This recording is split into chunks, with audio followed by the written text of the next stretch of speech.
Groups and teams. Two or more individuals interacting and interdepending who come together to achieve a particular object is called group.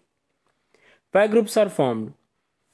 Groups जो हैं क्यों बनाए जाते हैं? पहली चीज़ है प्रोपिनक्विटी, स्पेशल और जियोग्राफिकल प्रॉक्सिमिटी।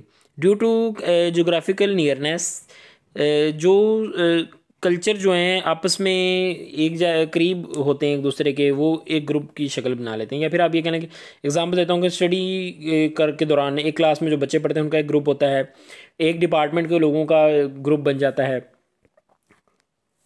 एक्टिविटीज़ कॉमन होती हैं जिन लोगों की, जो क्रिकेट वगैरह खेलते हैं इकट्ठे, कोई एक गेम करते हैं लोग, उनका एक ग्रुप बन जाता है। Balance series, similar ideas, attitude, जिन लोगों के आइडियाज़ एक जैसे होते हैं, जिन लोगों का तौर तरीका के तरीके काम को करने के एक जैसे होते हैं, सोच एक जैसी होती है, उनका ग्रुप बन जाता है। एक्सचेंज थ्योरी है, इसके मुताबिक कह रहा है कि when people find some sort of a reward from interaction with others, लोगों के साथ वो समझते हैं कि जिसके साथ वो इंटरेक्ट करेंगे उनको खुशी महसूस होती है उनके साथ इंटरेक्शन में, या फिर लोग दूसरे लोग उनको अच्छा समझते हैं, तो इस ये ग्रुप एक होता है एक्सचेंज थ्योरी ग्रुप। और इकोनॉमिक सिक्योरिटी, सोशल नीड्स, अपनी नीड्स को पूरा करने के लिए लोग दूसरों के साथ अटैच हो जाते हैं, सिक्योरिटी फील करते हैं उनके साथ अटैच होकर। Stages of group development. पहला है फॉर्मिंग। फॉर्मिंग के अंदर जब नए लोग, एक ऑर्गेनाइजेशन की टर्म में ही हम इसको समझेंगे कि एक ऑर्गेनाइजेशन में जब नए लोग आते हैं तो शुरू में तो वो एक दूसरे के साथ जो है वो एक दूसरे को समझते हैं, एक दूसरे की तरफ देखते हैं, एक दूसरे को आइडिया, यानी कि एक दूसरे, उनको वो अंदाज़ा होता है शुरू में इस बात का कि कौन सा बंदा किस नेचर का है। स्टॉर्मिंग के अंदर अगर उनके आपस में नहीं बनती तो मुस्लिम मसाइल बनते हैं, लड़ाई झगड़े होते हैं। नॉर्मिंग के अंदर ये है कि आहिस्ता आहिस्ता उनके आपस में बनने लग जाती है, एक दूसरे के साथ उनका रिलेशन अच्छा हो जाता है। परफॉर्मिंग, जब ये काम हो जाते हैं तो वो एक दूसरे के साथ जो वो अच्छे तरीके से अपने काम को परफॉर्म करते हैं, गोल को अचीव करने की कोशिश करते हैं। अर्जर्निंग, जब काम कंप्लीट हो जाता है, टास्क कंप्लीट हो जाता है, उन लोगों को एक दूसरे को छोड़कर जाना होता है दोबारा अपनी फर्म्स के अंदर, तो ये चीज़, इस चीज़ को अर्जर्निंग कहते हैं। Types of groups. Primary groups होते हैं जिसके अंदर लोगों का फेस टू फेस इंटरेक्शन होता है और जो एक दूसरे के साथ मिल बैठकर काम करते हैं। इन ग्रुप जो होते हैं वो जिसके अंदर बिलोंग्स फील करते हैं एक बंदे, मतलब हिज फ्रेंड्स, हिज ऑर्गेनाइजेशन, उसके दोस्त, उसके ऑर्गेनाइजेशन, ये इन ग्रुप लोग होते हैं। आउट ग्रुप जो होते हैं ओपोजिंग द प्राइमरी ग्रुप, जो कि उसके अपोजिट होते हैं वो प्राइमरी ग्रुप के। Reference group. रेफरेंस ग्रुप क्या है कि जिसके साथ बंदा जो है वो बिलोंगिंगनेस शो करता है अपनी। For example a group of high achievers, a project team working on important assignment, मतलब कि एक बंदा जो है जिस ग्रुप के साथ रहना चाहता है, जिसके साथ लिंक करता है, उसके साथ उसका रेफरेंस शो करता है। Group dynamics. ग्रुप डायनेमिक्स में हाथोर्न स्टडीज़ है, उन्होंने लोगों के काम को करने के रिलेटेड बहुत से एक्सपेरिमेंट्स किए।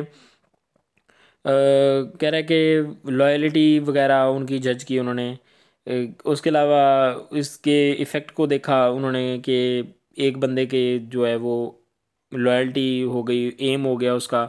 ये चीज़ जो है वो किस हद तक जो है वो, अगर फ़र्ज़ करें वो कह रहे हैं कि कमरे का टेम्परेचर चेंज करते हैं हम, एयर चेंज करते हैं, प्रेशर वगैरह जो है वो इस चीज़ों को देखते हैं तो उसकी परफॉर्मेंस पर क्या फ़र्क पड़ता है। उन्होंने अंदाज़ा लगाया कि प्रोडक्टिविटी सिर्फ माहौल की वजह से तब्दील नहीं होती, बल्कि ये जो है दूसरे लोगों के साथ इंटरेक्शन पर भी इसका डिपेंड करता है। पॉजिटिव इंटरेक्शन होगा तो प्रोडक्टिविटी में इजाफा होगा, नेगेटिव इंटरेक्शन होगा तो प्रोडक्टिविटी में जो है वो कमी होगी। स्टेनले ने स्टडी की थी, उनके मुताबिक he studied anxiety and anxiety को उन्होंने स्टडी किया था, और उन्होंने स्टडी किया था एफिलिएशन को, ऑन ग्रुप बिहेवियर। लोग दूसरे लोगों की मौजूदगी में अराजुल महसूस करते हैं। अगर कह रहा है कि हर कोई एक दूसरे से बढ़कर काम करने की कोशिश करता है, अगर उसको उसको समझ उसको पता हो कि इसको सुपरवाइज किया जा रहा है या कोई बंदा मौजूद है जो उसको देख रहा है, तो वो जो है बेहतर तरीके से काम करेगा। अगर दो लोग काम कर रहे हैं आपस में एक दूसरे को देख रहे हैं, तो ये भी पॉसिबिलिटी है कि दोनों में से दोनों जो हैं एक दूसरे से बढ़कर काम करने की कोशिश करें, बेहतर अंदाज से काम करने की कोशिश करें।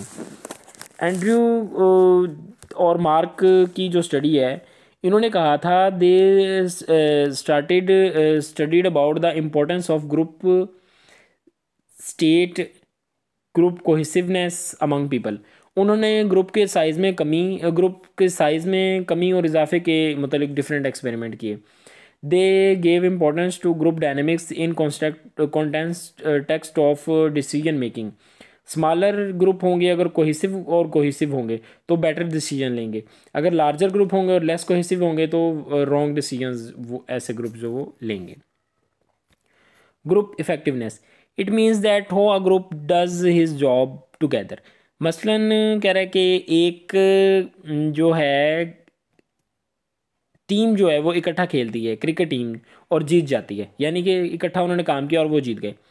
उसके अलावा कह रहा है कि ग्रुप के इफ़ेक्टिव होने के लिए ज़रूरी है कि लोगों को अपने ग्रुप के मकासद के बारे में अच्छी तरह पता हो, लोग एक दूसरे के साथ लॉयल हों, ग्रुप में मौजूद मुख्तलिफ लोग एक दूसरे से खुलकर बात करें, अपने प्रॉब्लम्स शेयर करें।